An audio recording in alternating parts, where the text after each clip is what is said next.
রুহের জগতে আমরা এরকম একটা কনফারেন্সে জয়েন করেছিলাম।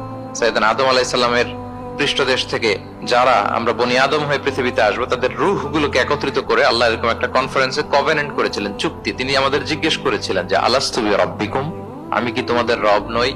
আমরা তখন স্বীকারোক্তি দিয়ে এসেছিলাম, আমরা বলেছিলাম ক্বালু বালা শাহিদিনা, হ্যাঁ আপনি আমাদের রব।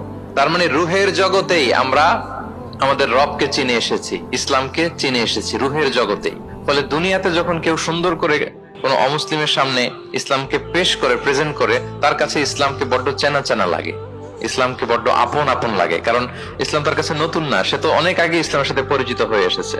সুবহানাল্লাহ, রুহের জগতেই সে ইসলামকে চিনে এসেছে, ইসলামের সাথে একটা ইন্টারাকশন তার রুহের জগতেই ছিল। ফলে দুনিয়াতে যখন চমৎকার ভাবে কারোর সামনে ইসলামকে প্রেজেন্ট করা হয়, ইসলামকে তার কাছে অপরিচিত লাগে না, এলিয়েন মনে হয় না, বরং বড্ড আপন আপন লাগে তার কাছে ইসলামকে। ফলে সহজেই সে ইসলামকে গ্রহণ করতে